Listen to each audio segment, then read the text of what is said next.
அர்த்தம் தேடும் வழி. Seeking truth, following Christ. Subscribe for more. அப்போஸ்தலர்களின் மரணம் பற்றி இந்த காணொளியில் காண்போம். அப்போஸ்தலர்கள் திருத்தூதர் என்றும் அழைக்கப்பட்டனர்.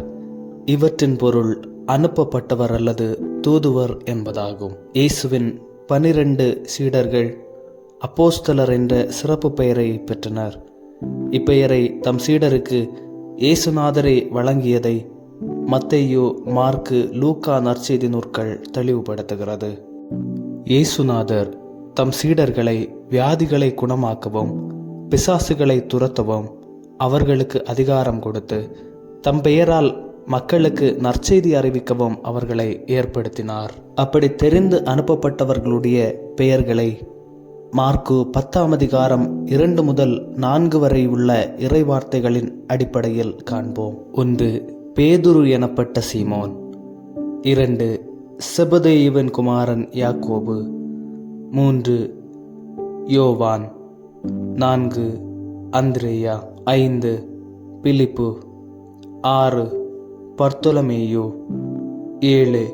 மத்தேயு. 8. தோமா. 9. அல்பேயுவின் குமாரன் யாக்கோபு. 10. ததேயு. 11. கானானியனாகிய சீமோன். 12. இயேசுவை காட்டிக் கொடுத்த யூதாஸ்காரியோத்து. 12 இயேசுவின் இறப்பு மற்றும் உயிர்த்தெழுதலுக்கு பின் உலகெங்கும் சென்று அவரது உயிர்த்தெழுதலை சாட்சியாய் பறைசாற்றி நற்செய்தி அறிவித்தனர். 12 மரணங்களையும் கிறிஸ்தவ மரபுபடி காண்போம். முந்தினவனாகிய பேதுரு என்னும் சீமோன் கிபி 64 தலைகீழாக சிலுவையில் அறையப்பட்டார். இவரது கல்லறை புனித பேதுரு பேராலயம் வத்திகானில் உள்ளது. செபதேயுவின் மகன் யாக்கோபு கிபி 44 தலை கொய்யப்பட்டு இறந்தார். இவரது கல்லறை ஸ்பெயின் நாட்டில் அமைந்துள்ளது. செபதேயுவின் மகன் யோவான் வயது முதிர்ந்து இறந்தார் என்றும் இயற்கை மரணம் எய்திய ஒரே திருத்தூதர் எனவும் கருதப்படுகிறார். இவரது கல்லறை துருக்கி தேசத்தில் அமைந்துள்ளதாக கூறப்படுகிறது. பேதுருவின் சகோதரன் அந்திரேயா. இவர் பெருக்கல் வடிவ சிலுவையில் அறையப்பட்டு கொலை செய்யப்பட்டார். இவரது திருப்பண்டங்கள் இவர் இரத்த சாட்சியாய் மரித்த பத்திராஸ் என்னும் இடத்தில் வைக்கப்பட்டுள்ளது. பிலிப்பு கிபி 54 சிலுவையில் அறையப்பட்டு கொல்லப்பட்டார். இவரது கல்லறை துருக்கி தேசத்தில் காணப்படுகிறது.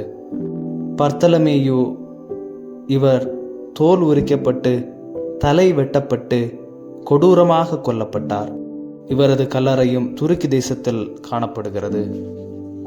புனித மத்தேயு இவர் கிபி 60 கோடாரியால் வெட்டுண்டு கொல்லப்பட்டார்.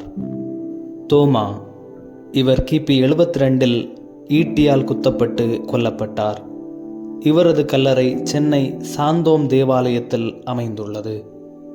அல்பேயுவின் மகன் புனித யாக்கோபு இவரும் சிலுவையில் அறையப்பட்டு கல்லாலும் தடியாலும் அடிக்கப்பட்டு கொல்லப்பட்டார். ததேயு அல்லது யூதா இவரும் சிலுவையில் அறையப்பட்டு கொல்லப்பட்டார். தீவிரவாதியாயிருந்த சீமோன் கிபி 74 சிலுவையில் அறையப்பட்டு கொல்லப்பட்டார். இயேசுவை காட்டிக் கொடுத்த யூதாஸ்காரியோத்து தற்கொலை செய்து கொண்டார்.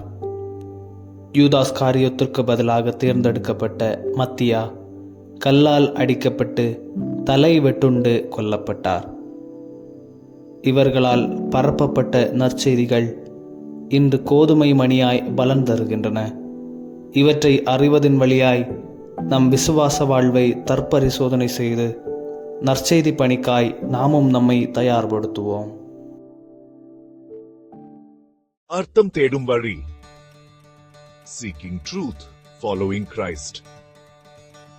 Subscribe for more.